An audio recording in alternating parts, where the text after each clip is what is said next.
What's up, Shea Butter Republicans? My name's Terry, your host. On today's show, we're going to be talking about the crime in Baltimore and the fact that it is a new day. It is a new day. The second that Ivan Bates gets inaugurated, it will be a brand new day in Baltimore. Unfortunately, we have to suffer through the crime until then. And I'm sure once he takes office, there's still going to be a little bit of stuff happening. But so far, it is a new day in Baltimore. So, before I get into the video, please like, share, comment, and subscribe. Please like, share, comment, and subscribe. So you guys are going to say, well, how could a libertarian-esque person support a Democrat for office? Easy, just throw your support behind him. And Ivan Bates was the only Democrat in this election cycle that I supported for office here in Baltimore City. Now, there were some candidates who I wouldn't mind seeing in elected office, such as Regina Boyce, Mary Washington, and Elizabeth Embry, because they have all been tough on crime, and they also have served as professional references and recommenders for me to, my professional life. So I always will have respect for people on and off camera, But in terms of this citywide race of Ivan Bates versus Marilyn Mosby versus the Vignaraja, I've had my money behind Ivan Bates since the last go around in 2018, and it's because of the crime has been out of control in Baltimore City. So I go to I walk my wife and child to the car this morning. My wife gets in the car. I had her car last, and she said, "Babe, did you throw all this stuff out on the floor?" I said, "No, what are you talking about?" Turns out someone had ransacked our car just last night. Now, this is the second time that this has happened this year alone. I looked up the statistics. Baltimore has one of the highest rates for larceny at a rate about 16,000 something. Burglaries is at about 7,000 something. And larceny and theft. We've also had, one of the highest shooting rates so far this year, with over 600 people shot or killed or wounded this year so far. And the year is not even over. We still got five months to go, right? And things have just been out of control here in Baltimore City. And so for a person who loves the city, or who loves the idea of Baltimore City, this is breaking my heart, man. This is really breaking my heart.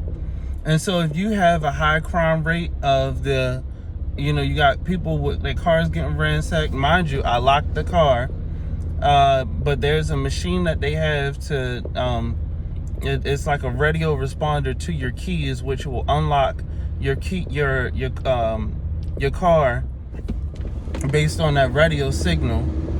And then once it unlocks it, they go ahead and go through it to see if they can find anything. We just so happen to not keep anything in the cars for that exact reason, because we know that it'll get ransacked. We know what Baltimore City is. We are under no illusionment of that. It's just that we bought our home here because we found the most picturesque home in a picturesque community. But the city has changed that. I mean, just like they started this whole sanitation project near where I live, where they are essentially digging up roads and stuff. Digging up roads, cutting up trees, putting pipes down, And I mean, theoretically, that should be good because it's supposed to alleviate the water runoff system going into people's sewage being backed up into people's houses. However, it's also increased the noise level because you no longer have the trees as a barrier, and so there's increased noise all around the house. In addition to the fireworks that have been going on all year, in addition to the gunshots that have been going on all year, in addition to the car accidents and the honking, and then the traffic easement that they put on in our neighborhood as well. And then you look over in neighborhood of Waverly, they also got traffic easements going on over there, and it's just guys, it's getting out of control. It's out of control. And yeah, I don't see how anyone could truly be tied to the city anymore. Maybe in terms of like professional, the professional community, probably. But it's gotten just too out of control for a husband-wife couple who started a small business. We got our appraisal business. I mean, the market here has appreciated the lease of almost any major metropolitan area at only like 2.3, 2.9%. And that's directly, correlates to the crime rate and the poor schools and everything else. And our politicians don't have the political gumption to stand up and say, hey, this is wrong, and we need to get back to the fundamentals of locking up the criminals, treating criminals like criminals, putting a hammer down, prosecuting them, and especially prosecuting the repeat offenders. That's the major thing in our city. We have a whole list of repeat offenders who get back out, and they go back out and they cause the same exact crime over and over and over again. And you have people like Marilyn Mosby who's not doing anything about it. Now, I wish I could say that it was solely the mayor or the police officers. Number one, let's just be completely honest. The mayor is only one person. He can't be in everywhere at once, right? And so when people blame things on him, yes, he's the representation of it. So I understand why you would blame him. However, we got to place the blame where it belongs. We need a tougher crime fighting strategy. The one that is currently presented by Commissioner Harrison is not good enough. We need police officers to start getting in communities and start treating criminals like criminals, start locking people up, start dropping the hammer down, because these people are not they're not conducive or conductive conducive to having a strong society. It's just not. I don't see how you allow criminals to run amok in the city, to kill, to shoot people, to ruin people's lives. You have an 83-year-old woman who got shot just last month, sitting in her bedroom reading a book. A bullet came flying right on through her window, and hit her in the arm. Thank God it didn't cause death. I mean, this is out of control, guys. I'm sorry for the rant, but yeah, it's a new day in Baltimore. What I hope that Ivan Bates can do, I know that he said his first thing is to try to, get illegal guns off the street. That is a good thing if there's a legal gun. But here's the thing, Mr. Candidate, now about to be, the guy inaugurated. It's the people that kill other people.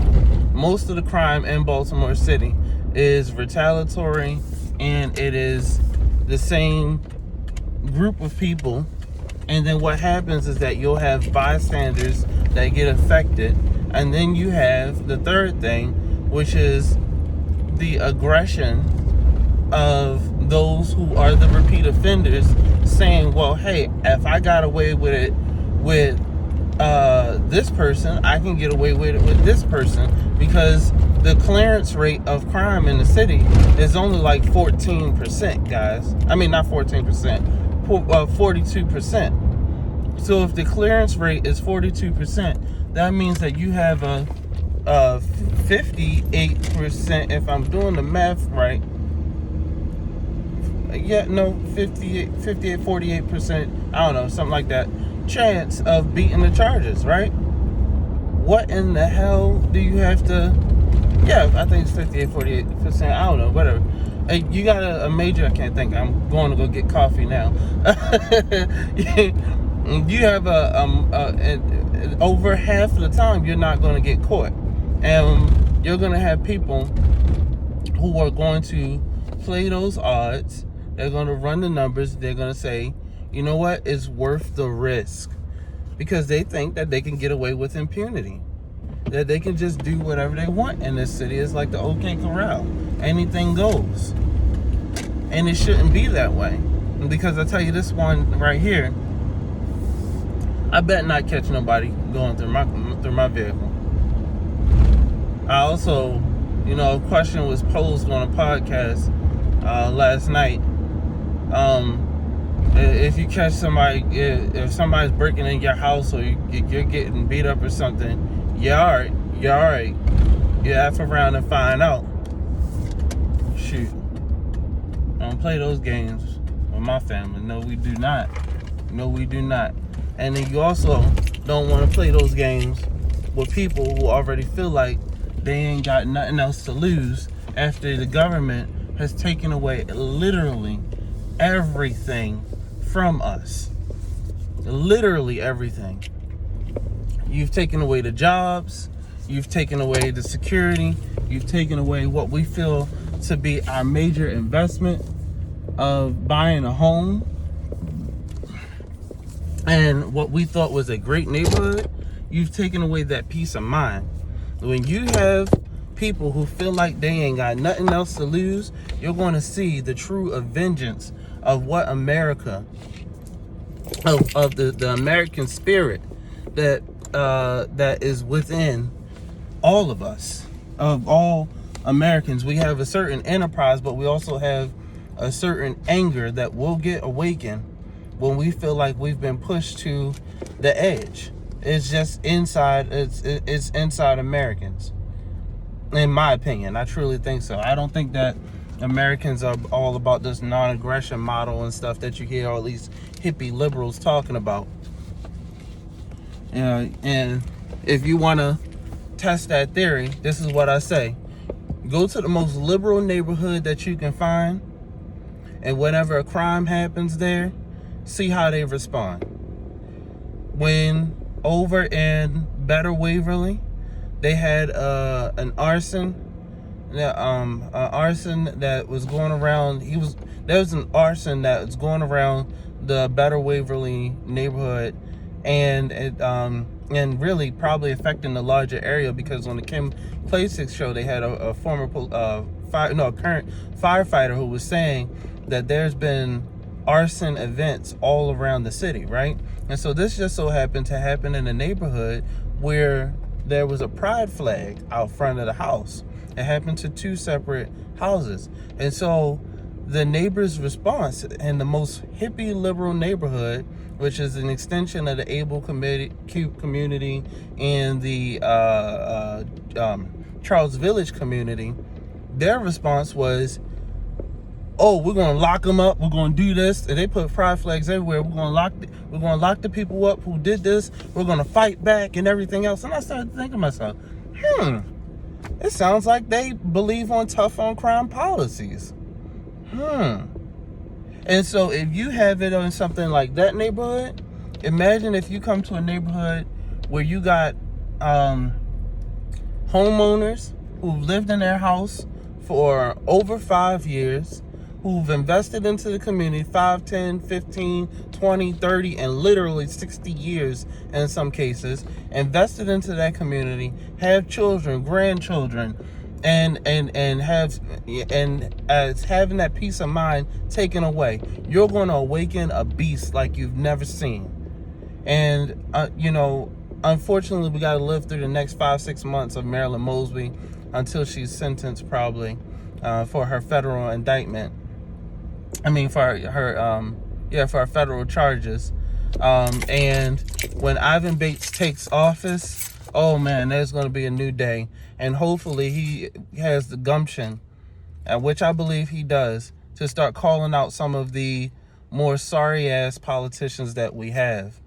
And, I can't wait until we get the city council president out of here, because Nick Mosby, he got to go as well. He has to go. Number one, he defeated a bill that I put up with, that I supported. It was named after my sibling. It was called the Mari Business Pride Act. And it was to create an additional procurement category for the LGBTQ certified businesses, named after my transgender brother, who unfortunately passed early. Who also suffered, tons of discrimination and everything else, and rest in power. I get sad whenever I talk about it. But anyways, that bill was put up. Odette Ramos sponsored it. And Odette Ramos, she gets stuff done, right? I might not agree with her politics, but she at least gets stuff done. Nick Mosby killed the bill. He killed the bill. He made it sit in committee. He brought it up to a vote, killed it, put it back in the committee, let it die. No good reason that he did that, just arbitrarily. The Business Pride Act would not affect any other procurement category of black businesses, woman business, whatever else. It would not